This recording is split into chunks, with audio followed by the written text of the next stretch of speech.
Akhil Bharatiya Gorkha league Bharati खेमाको तर्फबाट आज SP शर्माले दार्जिलिङ पहाडमा पुनः जिटिए चुनाव हुने चर्चा चुलिएको सन्दर्भमा गोर्खा लीग भारती खेमा पार्टीको जिटिए चुनावमाथि कस्तो खाले धारणा छ त, यसबारे प्रस्तुत छ एसपी शर्मासँगको संक्षिप्त कुराकानी। स्मरण गराइन्छ, एसपी शर्मा गत विधानसभा चुनावपछि पहाडको राजनीतिमा एक सक्रिय राजनेताको रूपमा आफूलाई प्रस्तुत गर्दै आइरहेका छन्। कतिपय विषयहरूमा उनले दार्जिलिङ सांसद राजु विष्ट लगायत पहाडका विभिन्न राजनैतिक दलहरूको क्रियाकलापमाथि पनि आलोचना गरिसकेका छन्। हाम्रो च्यानलमा स्वागत छ र यो अहिले भनौँ भने दार्जिलिङ पहाड तराई डुवर्समा यो पीपीएस राज्य स्तरीय र केन्द्रीय स्तरीय दुवै पक्षको एउटा पीपीएस गर्मागर्मी अलिकति चड्किरहेको छ। भनेपछि यहाँनिर अर्कोतर्फ हेर्नु भने जिटिए चुनाव पनि त्यसै अलिकति गर्मागर्मी देखिरहेको छ र यसलाई अखिल भारतीय गोर्खा लीगले कस्तो प्रकारले हेरिरहेको छ? नमस्कार। सबैभन्दा पहिला त आज राष्ट्रिय प्रेस दिवस अनि त्यसको निम्ति तपाईहरु सबैलाई शुभकामना दिन चाहन्छु। अनि जति पनि पत्रकारिता पेशासँग संलग्न हाम्रा मित्रहरू हुनुहुन्छ सबैजनाले जुन निष्पक्ष पत्रकारिता गर्नुहुँदैछ सबैले त्यसमा एउटा धन्यवाद दिन चाहन्छु। समाजमा एउटा राम्रो सन्देश र राम्रो एउटा कार्य गर्नुहुँदैछ तपाईहरुले। अब प्रश्नतिर आउँ। विशेष गरी जुन यो पीपीएस को सन्दर्भ अहिले देख्दैछौँ, धेरै अन्योलता र धेरै किसिमको कार्यक्रमहरू भइरहेका छन्, धेरै गतिविधि भइरहेका छन्। यसमा हामीले हेर्दाखेरि पहिला हामीले देखेका थियौँ 2019 को चुनावमा एउटा राष्ट्रिय राजनैतिक दलले आफ्नो मेनिफेस्टोमा हामी पीपीएस दिन्छौँ भनेर लेखेर यहाँबाट भोट जितेर गएका हाम्रा जनप्रतिनिधि सांसद थिए। बिस्तारै अब हामीले त्यस समय के बुझेका थियौँ भने सांसद महोदयले दिनुपर्ने केन्द्रको कुनै एउटा व्यवस्था हुन्छ होला जसलाई केन्द्रले आफ्नै पाराले निर्णय गर्न सक्छ, यहाँ राज्यसँग कुनै सम्बन्ध हुँदैन भन्ने बिस्तारै हामीले देख्यौँ। यो कुरा ट्यापटाइट टकतिर गयो। तीन पक्ष बसेर बात पो गर्नुपर्ने लोकसभामा पारित गर्ने मुद्दा देखेनौँ हामीले। अब त्यो ट्यापटाइट टकमा पनि के कुरा आयो भने अब राज्यले जुन सहमति दिन्छ त्यसमा मात्र कुरा हुन्छ भन्ने खालको कुरा। बिस्तारै राज्यले पनि आफ्नो गतिविधि देखाएर प्रशासनिक बैठकमा अब म पीपीएस दिन्छु, तिमीहरूले पीपीएस को खेसरा तयार गर भनेर स्थानीय जुन नेतृत्व जुन दलहरू चाहिँ राज्य सरकारसँग सरोकार राख्छन् उनीहरूलाई जिम्मा लगाएको हामीले देख्यौँ। तसर्थ पीपीएस आज कस्तो भएछ भने राज्य सरकारको सहमतिमा तयार हुने कुनै एउटा व्यवस्था, अनि त्यो व्यवस्थाको खेसरा पनि कस्तो भने राज्य सरकारकै सँग तालमेल राख्ने दलहरूले तयार गर्नुपर्ने। भनेपछि ती गठबन्धनका दलहरू जसले भोट मागेका थिए 2019 मा उनीहरूको औचित्य सकेर गयो। त्यो व्यक्तिहरू जसले चाहिँ हामी पीपीएस दिन्छौँ भनेर त्यो दल बसेका थिए र जसको बहुमतमा सरकार छ उनीहरूले गर्न नसक्ने अब राज्य सरकारकै हातमा रह्यो। अनि यो एउटा दुर्भाग्यपूर्ण स्थिति हो। अनि राज्यभित्रकै कुनै व्यवस्था चाहिँ राज्य र केन्द्रको सहमतिमा तपाईँ र हामीमाथि थोप्ने जुन एउटा घटनाक्रम चलिरहेको हामीले बुझ्दैछौँ। अनि जहाँसम्म जिटिए चुनावको प्रसङ्ग छ त्यो झन् अझै एक स्टेप फर्दर छ। राज्यले दिनुपर्ने पीपीएससम्म दुवै पक्ष सहमति भइसकेका, अनि राज्यले दिने सबभन्दा सजिलो विषय भनेको जिटिए नै हो तिमीहरूको निम्ति। यो अहिले यहाँका क्षेत्रीय राजनीतिक दलहरू यो पीपीएस एकतर्फ कुदिरहेको छ भने जिटिए को बेसी चर्चामा आइरहेको छ र अखिल भारतीय गोर्खा लीगले यो जिटिए चुनाव लड्छन् कि लड्दैन? सबैभन्दा पहिला यो जिटिए को महत्व हामीले अलिकति पहाडको पोलिटिकल जुन कन्टेक्स्ट छ त्यसमा हामीले अलिकति हेर्यौं भने त्यो राजनैतिक दल जो यहाँ सत्तामा बस्छ उसको वर्चस्व रहन्छ र अन्य जो राजनैतिक दल छ उनीहरूलाई क्षमताविहीन बनाउने जुन एउटा राजनीतिक चलखेल छ त्यो हाम्रो निम्ति घातक हुन्छ। अनि जुन राजनीतिक दलहरूले चाहिँ छुट्टै राज्य गोर्खाल्यान्डको पक्षमा उभिएका छैनन्, जुन राजनीतिक दलले बारम्बार भन्ने गर्छन् कि गोर्खाल्यान्ड सम्भव छैन, अब हाम्रो मुद्दा केवल विकास हुनुपर्छ भन्ने, ती राजनैतिक दलहरूलाई यदि हामीले सत्तामा बसायौं भने चाहिँ हाम्रो मूल मुद्दा मासिने एउटा खतरा देख्छौं। त्यसैकारण अखिल भारतीय गोर्खा लीगले यो सत्ता सम्हाल्नुपर्ने जुन एउटा आवश्यकता छ आफैले सत्ता सम्हाल्नुपर्छ भन्दैन, किनभने छुट्टै राज्य गोर्खाल्यान्डको निम्ति संघर्ष गर्दा यहाँ सत्तामा बस्यो भने डाइभर्ट हुन्छ इस्यु। तर यो कुनै गलत व्यक्तिको हातमा जानु पनि हुँदैन। त्यसले गर्दाखेरि रावणलाई बसाउनु होइन, लंकामा हामी विभीषणलाई बसाउन चाहन्छौं। राम्रो रावणको युद्ध हुन्छ होइन, तर त्यो रावणलाई हटाएर विभीषणलाई बसायो भने त्यसमै जनताको फाइदा छ भन्ने चाहिँ हाम्रो सोच छ। त्यसले गर्दा हामी डाइरेक्टली यसमा चाहिँ तपाईले गोर्खा लीगका शीर्षस्थ व्यक्तित्वहरूलाई त्यो कुर्सीको निम्ति संघर्ष गरेको देख्नुहुन्न, तर कुन चाहिँ सही व्यक्तिलाई त्यहाँ ल्याउनु पर्छ त्यसमा चाहिँ भूमिका अवश्य पालन गरेको हुन्छ गोर्खा लीगले। भनेपछि गोर्खा लीग पार्टीले पनि यो जिटिए चुनाव मा चाहिँ लड्ने अंशग्रहण गर्ने यस्तो तयारी चाहिँ छ। यस्तो छ जस्तै हामी अब यो राज्य सरकारले जिटिएको चुनाव गर्छु भन्यो भने जिटिएको चुनाव रोक्न सक्ने स्थिति छैन अहिले। रोक्न सक्ने हो भने केन्द्र सरकारले पिपिएस घोषणा गरिदियो भने रोकिन्छ। तर उसले पिपिएस घोषणै नगरेर दुवै पक्षले मिलेर यदि जिटिए चुनाव नै गर्ने हो र यहाँका कतिपय राजनीतिक दलले जिटिए चुनावमा जान्छन् भने उनीहरूलाई निर्विरोध यो जिटिए जुन इलेक्सन छ जित्न दिनु पनि त सही राजनीति होइन। त्यो हाम्रो अडान छ। यो जिटिए चुनावले कतै पिपिएसलाई बाधा त होइन? हुँदैन, किनभने जिटिए चुनाव बेग्लै विषय भयो। जस्तै सोच्नुहोस् न, हाम्रो यो क्षेत्रमा पञ्चायत व्यवस्था छ, पञ्चायतमा पनि चुनाव हुनुपर्छ। हाम्रो यहाँ म्युनिसिपालिटी छ, म्युनिसिपालिटी पनि चुनाव हुनुपर्छ। हाम्रो यहाँ चलिरहेको व्यवस्था जिटिए हो, जिटिएको पनि चुनाव हुनुपर्छ। हामीले जुन पिपिएस केन्द्र सरकारबाट मागेको त्यो त छुट्टै राज्य गोर्खाल्यान्ड मागेको नि। अनि केन्द्र सरकारले कुनै पनि व्यवस्था यहाँ घोषणा गरिदियो भने डेफिनेटली यो जिटिए त तुरुन्तै खारेज भइहाल्छ। या जिटिए भन्दा बेटर कुनै पनि व्यवस्था ल्याउँछ भने उनीहरूले घोषणा त गरोस्। आजको डेटमा स्थिति हेर्नुहोस् न, केन्द्रले पिपिएस भन्छ, 3 वर्ष बितिसक्यो, पिपिएस के हो त्यो समेत भनेको छैन। अनि स्थानीय व्यवस्थाको विरोध गर्नु भनेको त जनताको ट्याक्स, जुन जनताले ट्याक्स तिरिरहेको छ प्रत्येक विषय किन्दाखेरि त्यो ट्याक्सको दुरुपयोग होइन। त्यो पैसा हामीले त्यो त अधिकार हो नि जनताको। आज जनताले ट्याक्स तिरिरहेको छ, सडक, शिक्षा, साँचो त्योभन्दा बेटर हाम्रो अधिकार हो भन्ने व्यक्ति जसलाई अधिकार छ उनीहरूले यहाँबाट त्यो सहुलियत ल्याइदिनु पर्यो नि जनतालाई। पिपिएस घोषणा गरिदिनु पर्यो नि त। नल्याऊ अरे एटलिस्ट पिपिएस हामीले ल्याउन खोजेको यो हो भनेर नाम समेत त घोषणा गर। त्यो त हामी देख्न पाएको छैनौँ। त्यसले गर्दा यो दुर्भाग्यजनक स्थितिमा जिटिए चुनाव लड्नु बाहेक अरू विकल्प पनि त छैन। यो गोर्खाल्यान्ड शब्द भनेको हाम्रो है यहाँनिर गोर्खा जातिको हरेक व्यक्तिको मुटुको ढुकढुकीमा यो ढुकढुकीमा चलिरहेको छ र यो गोर्खाल्यान्ड मुद्दा है विगत पछिल्लो समयमा पनि निकै गुन्जिएको थियो र अहिले वर्तमान हेर्नु भने यो गोर्खाल्यान्ड शब्द ग धरि पनि उच्चारण नभएको देखिरहेको छौँ राजनीतिक क्षेत्रीय राजनीतिक दलहरूको पक्षमा। र यसलाई भारतीय गोर्खालीगले कस्तो प्रकारले लिँदैछ? यो हाम्रो जाति र हाम्रो मुद्दा विरुद्ध एउटा षड्यन्त्र हो। 2019मा ती व्यक्तिहरू, ती तमाम राजनैतिक दल जसले हाम्रो छुट्टै मुद्दालाई छुट्टै राज्य गोर्खाल्यान्ड भनेर सम्बोधन गर्नको साटो पिपिएस लेखे, ती समस्त राजनीतिक दल उत्तरदायी छन्। अनि ती तमाम राजनीतिक दलहरू जसले हिजोआज सेमिनार गरेर नि बैठक गरेर हामी अब राज्यलाई कुन पिपिएस बुझाउनु पर्छ भनेर भेला गर्ने कोसिस गर्दैछन् नि, गोर्खाल्यान्डको विकल्प तयार गर्ने जुन जनभेला गर्दैछन् नि। किनभने बैठक हुनुपर्ने भनेको गोर्खाल्यान्डको निम्ति रणनीतिमा हुनुपर्ने हो। हामी छुट्टै राज्यसम्म जानको निम्ति के रणनीतिमा चर्चा गरौँ भनेर सबैलाई आह्वान गर्नुपर्ने हो। त्यो नगरेर छुट्टै राज्यको विकल्प पिपिएस के तयार गर्न सकिन्छ भनेर जुन बैठक गर्दैछन् ती तमाम राजनीतिक दलहरू उत्तरदायी छन् हाम्रो अहिले मूल मुद्दा हराएर जानुमा। यो पिपिएसमा जुन उठान गरिँदैछ र केन्द्र सरकारको पक्षबाट पनि एउटा उठान गरिँदैछ, के लाग्छ यो राज्य स्तरीय व्यवस्था या केन्द्र स्तरीय व्यवस्था? अघि मैले फर्स्टै उसमा भनेको थिएँ, पहिले उत्तरमै मैले राखेका थिएँ। तपाईँलाई फेरि एकपल्ट म त्यहाँ लिएर आउन चाहन्छु। हामीलाई भ्रममा हालिँदैछ कि राज्यको पिपिएस र केन्द्रको पिपिएस वास्तवमा एउटै पिपिएस छ। केन्द्रले राज्यलाई जिम्मा लगाइसकेको छ, फर्स्ट ट्राइपार्टाइट टकमै भनिसकेको छ, राज्यको सहमतिमै यो कुरा अघि बढ्छ। अनि राज्यले पनि अब नेक्स्ट ट्राइपार्टाइट टकहरूमा आफ्नो जुन मुद्दा छ त्यसलाई राख्नको निम्ति यहाँका स्थानीय नेताहरूलाई जो राज्य सरकारसँग सहमतिमा छन् उनीहरूलाई जिम्मेदारी दिइसकेका छन्। अनि राज्य सरकारले प्रशासनिक बैठकमा राज्यभित्रैकै व्यवस्था भनिसकेका छन्। त्यसर्थ यो राज्यको पिपिएस र केन्द्रको पिपिएस भनेर यो केवल भ्रम फैलाउने काम मात्र हुँदैछ।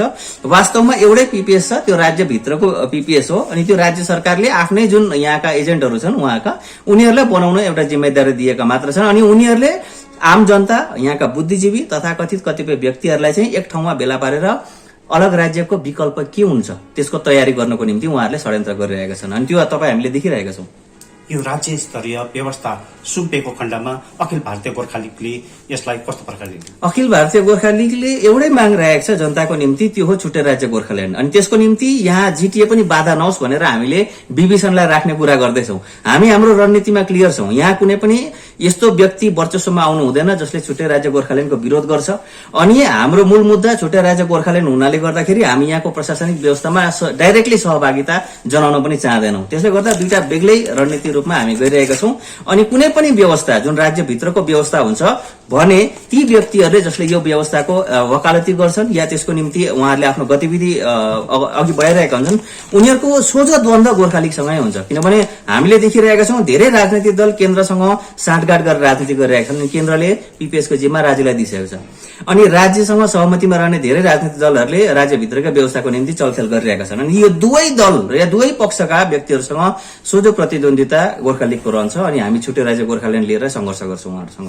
यो केन्द्र सरकारको पिपिएसको Bharatiya Janata party alliance party गठबन्धन जति पनि यहाँनिर क्षेत्रीय राजनीतिक दलहरू छ, यी क्षेत्रीय राजनीतिक दलहरूले पटक पटक स्टेटमेन्ट दिइरहेछ र किटन पनि गरिरहेछ कि यो जुन पिपिएस केन्द्र सरकारमा उठान गरिँदैछ केन्द्रीय व्यवस्था नै हो भनेर उहाँहरूले किटन गरिरहेछ। हजुर, हिजो मात्रको मैले स्टेटमेन्ट हेर्दै थिएँ, मलाई एकदम हाँस उठेर आएको थियो। त्यो हाम्रो सिपिआरएम पार्टीको एउटा प्रेस स्टेटमेन्ट थियो। स्पष्ट रूपले भन्नुहुँदैछ राज्य सरकारले आफै पिपिएस गर्नु सक्दैन, उनीहरूसँग केवल 18-19वटा एमपी छन्, त्यसले गर्दाखेरि चाहिँ उहाँहरूले आफ्नो पिपिएस भाया केन्द्र गर्नुपर्छ भन्नुहुँदै थियो अरुण घतानीजीले र छेउमा आरबी राईजी हुनुहुन्थ्यो। अनि केन्द्रको त बहुमतमा छ नि त, केन्द्रको त एमपी यति छ कि उहाँहरूले कुनै पनि मुद्दा पार गर्न सक्छन्। अनि उनीहरूले चाहिँ राज्यको पिपिएस किन पर्खेर बसेका त? यसर्थ जुन एक्टिभिटिज हुँदैछ, जुन तरिकाले काम गर्दैछन् उहाँहरूले स्पष्ट रूपमा छ उहाँहरूले छुट्टै राज्यको पक्षमा त कामै गरेका छैनन्, राज्यसँग सहमतिमा काम गरिरहेका छन्। अनि त्यो चिज देख्दा देख्दै पनि यदि उहाँहरूले जनतालाई चाहिँ हामीले भनेको पिपिएस गोर्खाल्यान्ड नै हुन्छ या हामीले त्यो नै गरेको हो भन्छन् भने दुईटा विषय हुन सक्छ।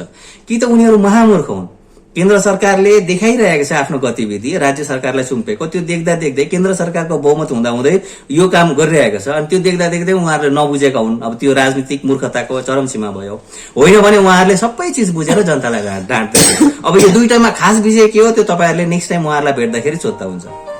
यो गोर्खाल्यान्डको जुन मुद्दा छ है हजुर, लिएर अहिले अन्य पार्टीहरू पनि है जुन मुद्दालाई लिएर पछि रहेको देखिरहेको छ र अखिल भारतीय गोर्खा लीगले यो मुद्दालाई अगाडि लाने के तयारी योजनाहरू छ कि छैन? रणनीति एकदम सिम्पल छ हाम्रो, किनभने यो विगत 4 दशकदेखि जुन राजनीति भयो, गोर्खाल्यान्ड भन्न त भने तर रणनीति नै थिएन कसैसँग। अनि रणनीति भनेको भोटमा जितायो, 5 वर्ष सुतेर बस्यो, उनीहरूले दिए भने दिए, दिएन भने अर्को भोटमा हामी कसैलाई उठाउँछौँ, त्यो एकदम फ्यातुलो रणनीति थियो। वास्तवमा हुनुपर्ने के हो भने हामी कसैलाई जिताउँछौँ, जितिसकेपछि उसको बहुमतमा सरकार छ, ऊ सरकारको भागीदारी भयो, त्यो जनप्रतिनिधिले चाहिँ आफ्नो कार्यकालमा यो मुद्दालाई पार लगाउनु पर्ने हो। त्यो जनप्रतिनिधिलाई दबाउ दिने एउटै एक्टिभिटी भएन। म किटान गरेर भन्छु, गोजमुमो पार्टीले 2009, 2014, 2019देखि जुन चाहिँ हाम्रो 3टा सांसद थिए जसको सरकार अहिले बहुमतमा पनि छ बिजेपीको, त्यति बेला पनि उहाँहरूले सघाउने या चुनावमा भागीदारी त देखाए, चुनावपछि दबाउ दिने कुन चाहिँ रणनीति हामीले देखेनौँ नि। रणनीति के हो भने यहाँको दार्जिलिङको जनतालाई थकाउने रणनीति भयो। जुन आन्दोलन पनि हामीले देख्यौँ, चाहे त्यो 7 को बेलाको होस् है, 13 को बेलाको होस् या यता 17 को बेलाको होस्, दार्जिलिङको जनतालाई दबाउ दियो। दिल्लीमा दबाउ दियो कसैले? दिएन नि। दिल्लीमा दबाउ दिनु भनेर हामीले जनप्रतिनिधि पठाउँछौँ अनि लास्टमा जति बेला काम गर्ने बेला हुन्छ त्यति बेला हामी कहाँ एक्टिभिटी गर्छौँ भने दार्जिलिङको जनता थकाउने काम गर्छौँ। त्यसो हुनु हुँदैन, दार्जिलिङको जनतालाई दुःख दिनु हुँदैन। हामीले जनप्रतिनिधि पठाएका छौँ, त्यो पार्टीको बहुमतमा सरकार छ, हामीले त्यो सांसदलाई दबाउ दिनुपर्छ, सांसदले काम गर्ने हो, त्यो पार्टीलाई दबाउ दिनुपर्छ। हाम्रो रणनीति सिधा त्यहाँ हुन्छ।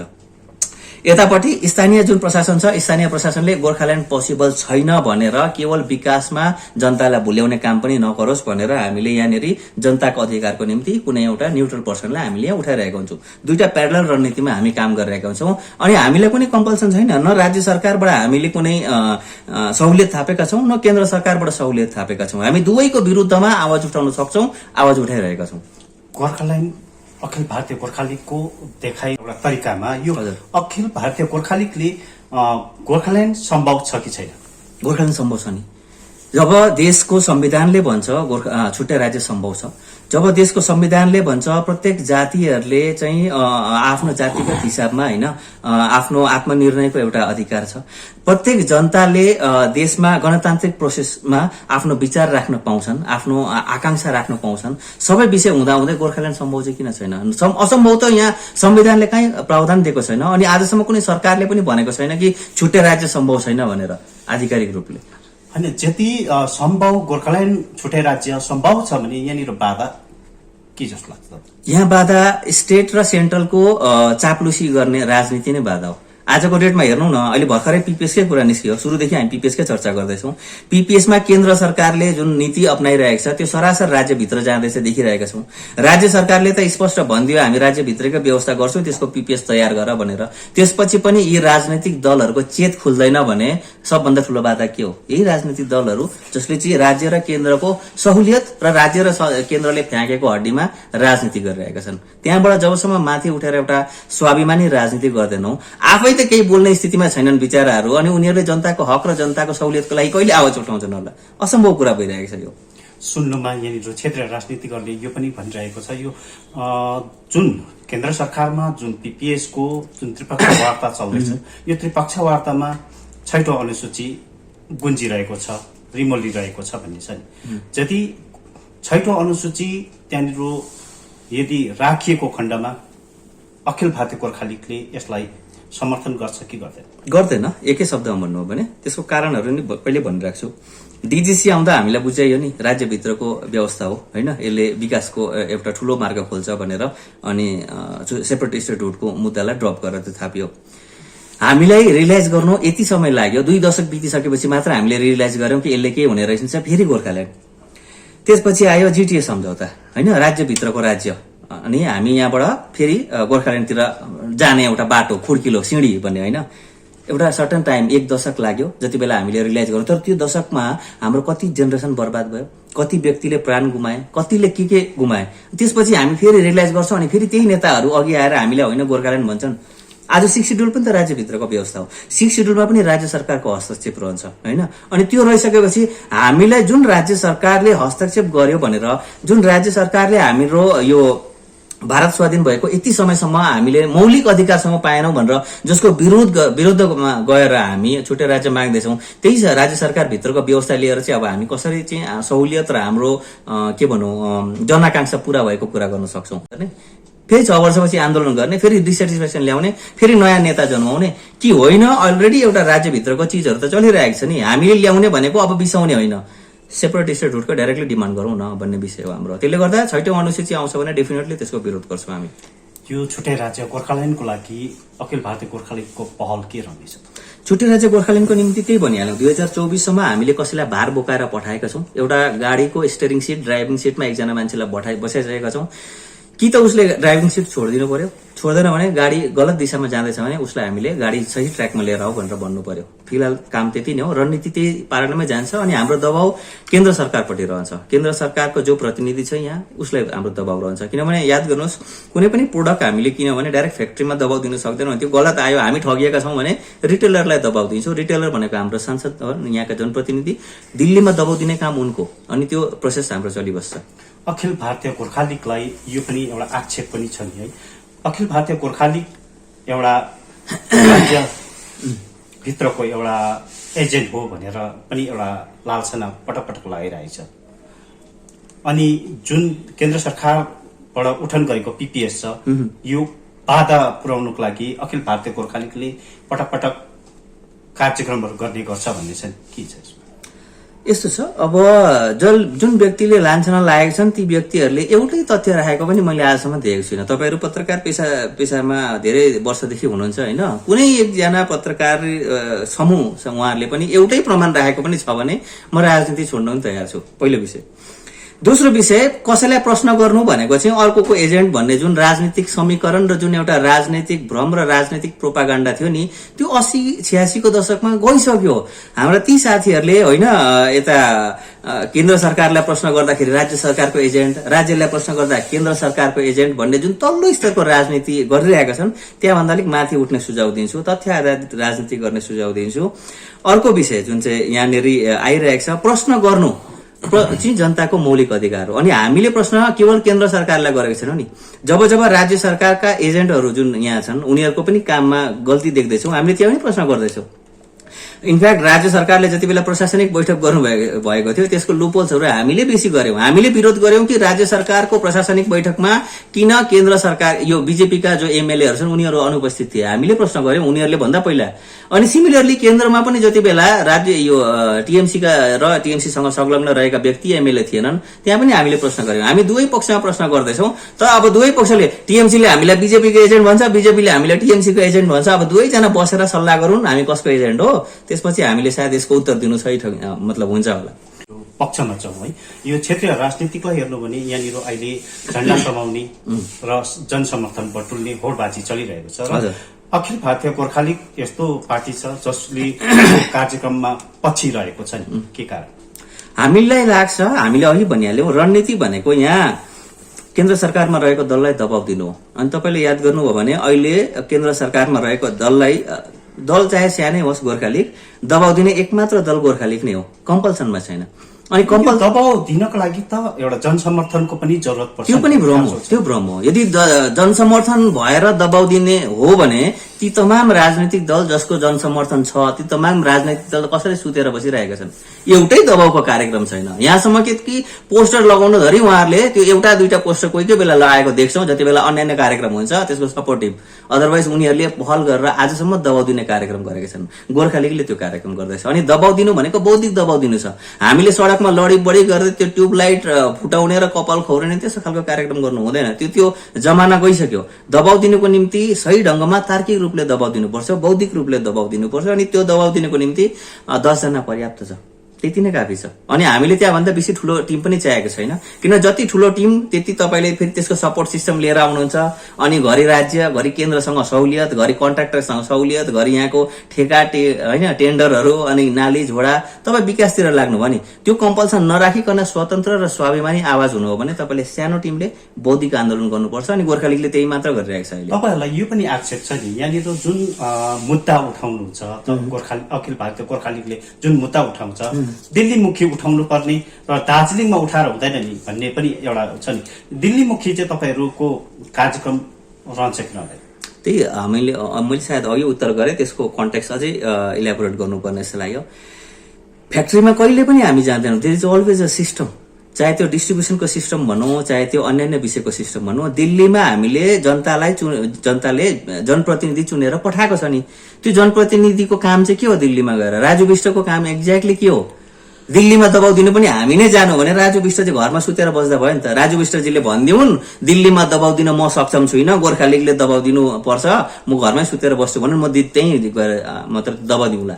तर जबसम्म राजु विष्ट चेयरमा छन् मेरो काम त राजु विष्टजीलाई झकझकाउने हो नि त, किनभने उसलाई भोट दिएर पठाएको जनताले। अनि त्यो काम त च्यानल वाइज हुन्छ नि। म राजु विष्टलाई बोयकट या बाइपास गर्न थाले भने त उसको भेल्यु के रह्यो त? राजु विष्टको इज्जत बचाउनु पनि मैले राजु विष्टलाई दबाव दिएको। यसलाई यसरी हेरौँ, मैले राजु विष्टजीलाई छोडेर आफ्नै डेलिगेसन दिल्लीमा गएर मिटहरू मन्त्रीहरूसँग गर्न थाल्यो भने त्यो व्यक्तिको के भेल्यु रह्यो? उसले आफ्नो इज्जत, उसले आफ्नो गरेको काम के देखाउँछ जनतालाई? अनि उसको इज्जतको लागि पनि हामीले उसलाई दबाव दिएको। यसलाई यसरी हेर्नुपर्छ। यो गोर्खा लीगको यो भावी रणनीति के कस्तो रहन्छ? सबभन्दा पहिला यो जनप्रतिनिधिहरूले पहिला गर्थे नि, 5 वर्ष एउटा चुनाव जित्यो, 5 वर्ष सुत्यो, फेरि अर्को 5 वर्षमा इलेक्सनमा नयाँ नेता नयाँ मेनिफेस्टो आउँथ्यो नि, त्यो सिस्टम बन्द गराएर त्यो 5 वर्ष चाहिँ निन्द्रा नलाग्ने बनाउनु पर्छ जनप्रतिनिधिलाई। गोर्खा लीगको रणनीति त्यही नै हो, छोटो भाषामा भने। अब त्यसको धेरै कार्यक्रमहरू हुन्छन्।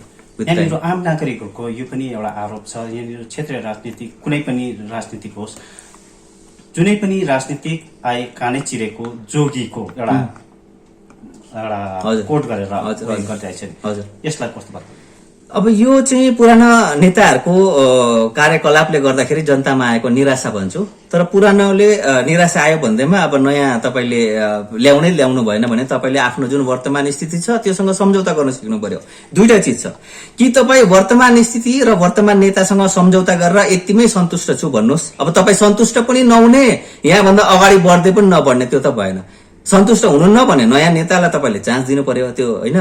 अब सन्तुष्ट हो भने नयाँलाई चान्सै नदिने हो भने अहिले जे छ त्यसमा सन्तुष्ट भएर बस्नु सिक्नुहोस्। अदरवाइज निराशाको जुन कारण हुन्छ, यो अलिकति आध्यात्मिक एंगलमा भन्ने, तर विषय त्यति नै हो कि तपाईँले कान चिरेकै जोगीहरूमा सन्तुष्ट हुनुहोस्, होइन भने नयाँ व्यक्तिहरूलाई छान्दै जानुहोस् जबसम्म तपाईँले कान नचिरेको जोगी भेट्नुहुन्न। यहाँका आम नागरिकहरूलाई अन्तमा जाँदा के मेसेज दिनुहुन्छ? प्रश्न गर्न सिक्नुहोस्। प्रश्न गर्नु जनताको अधिकार हो। जनताले केवल भोट दियो, त्यहाँदेखि 5 वर्ष सुतेर बस्यो, अनि त्यो आशबहादुर नबनौ। हामी आशबहादुर धेरै भयौं। आशबहादुरले हाम्रो मुद्दा कहीँ पार लागेन। अब हामी प्रश्न गर्ने बहादुर बनौं। हामी प्रश्न गरौं।